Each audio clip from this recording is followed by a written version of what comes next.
So it is bike repair time with D-Man. So I got a flat on the rear tire, which is kind of evident now, which is why obviously I took it off the bike. So what I got was like a slow flat. So it wasn't flat when I was riding my bike yesterday, but it was flat this morning. So something must have got stuck in the tube and then just caused like a really slow flat.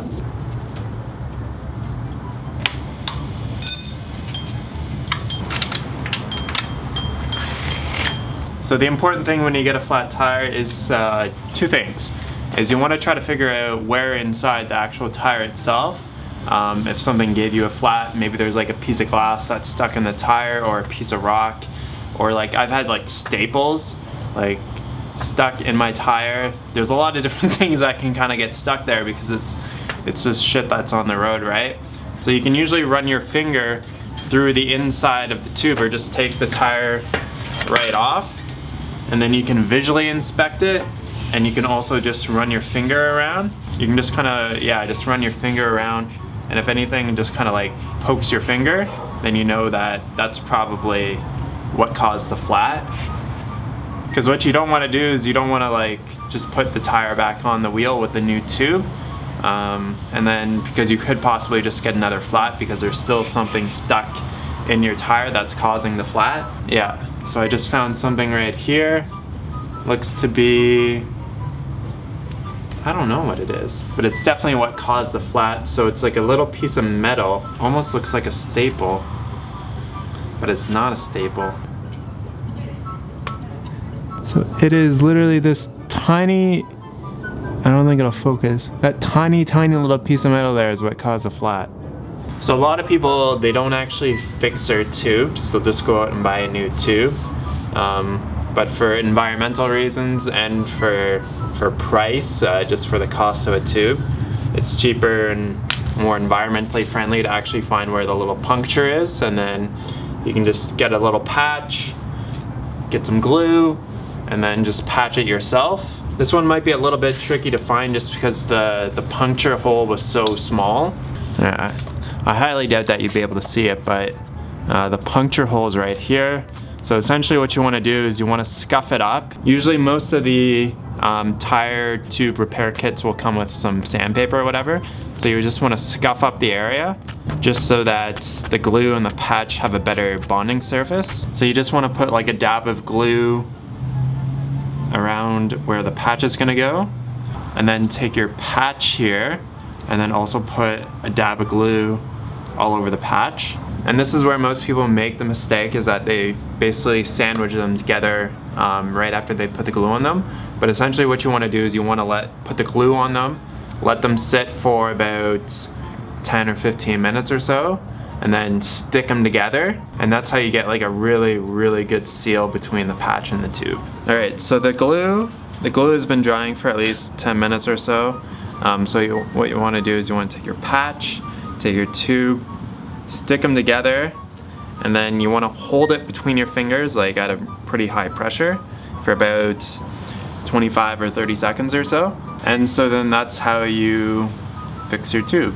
So don't worry about this plastic stuff or anything like that on your patch. Ideally, the best thing to do just to kind of let the glue set for even longer would be to just let this dry for 24 hours or so.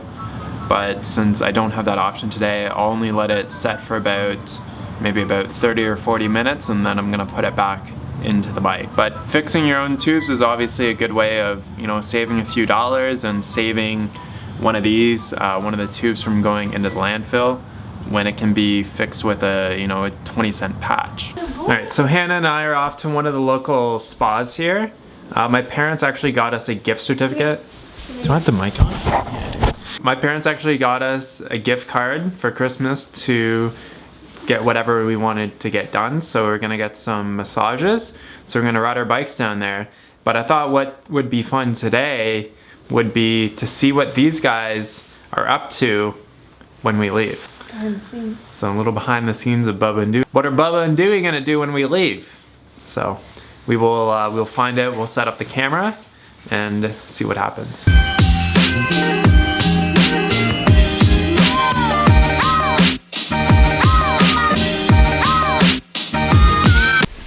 This is the change room. You're not gonna see us change. No. It's not gonna happen. No. So we're gonna put you in the cubby hole. And I'm gonna say bye-bye. See you in a minute. Bye-bye. Massages at the school, so I wonder if this one will be better. Oh, are they back? Hi. Alright, so we just had our massages done, and it is pissing out rain! Yay! Let's just go. And we're going.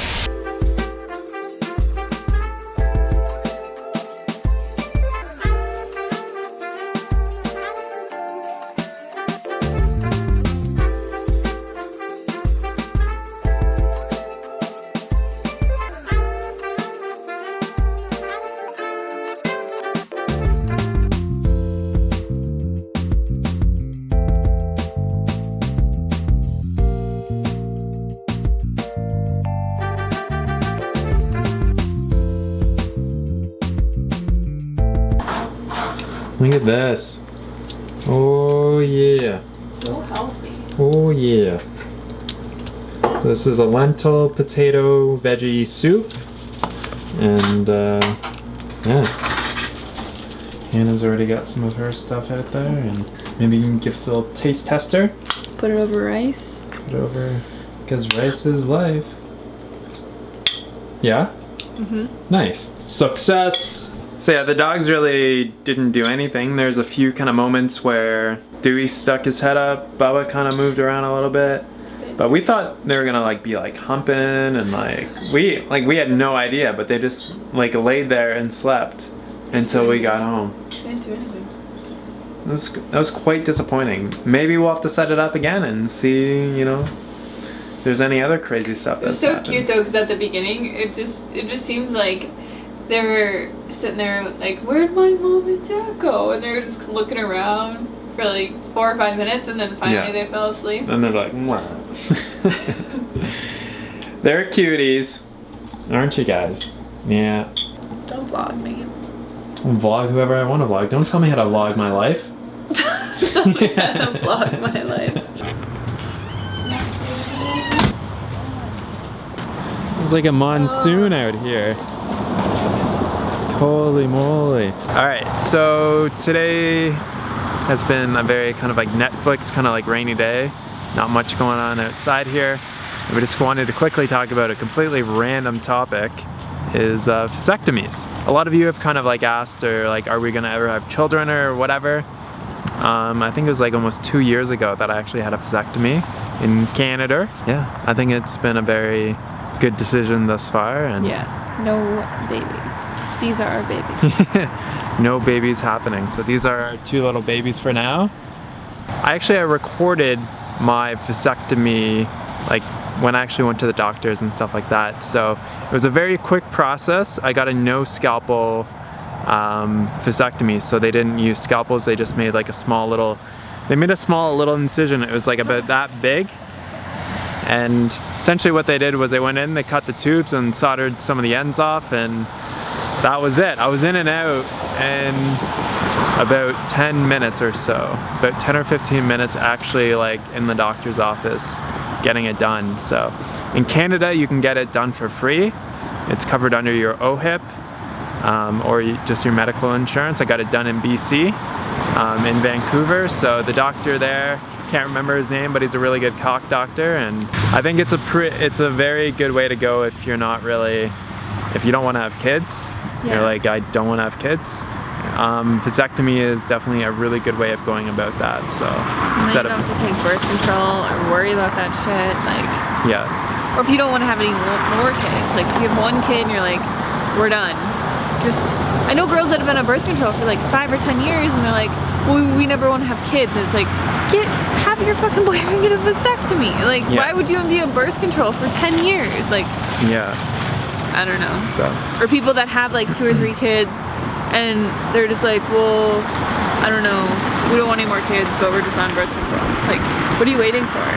Yeah. So obviously it's a very personal decision, but yeah. But if you don't want kids or you don't want any more kids, there's no point in not getting one. Really. Yeah, definitely check it out. Talk to your doctor about it, and talk to your partner about it. Or if you don't even have a partner, then you can you don't have to negotiate with them or anything like that. But They'll just have to accept it when they meet you. I think a lot of girls would definitely appreciate it, because then they don't have to go on sex hormones like the pill or whatever, and they don't have to worry about getting any type of surgery, or well, more so like the surgery that they would have to get in order like to have their tubes tied or anything like that. So it's much less invasive, and it really doesn't take that much time, and I took like a few days off work, but I didn't even think I really needed to. I didn't even take any painkillers afterwards either. Like, Did you ride your bike home? No, I didn't ride my bike home, but yeah. Actually, no, I got a ride there.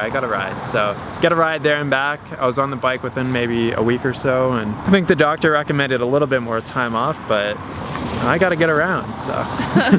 If you have any questions or comments about vasectomies, definitely leave them down below, and we will catch you on the next vlog. Peace!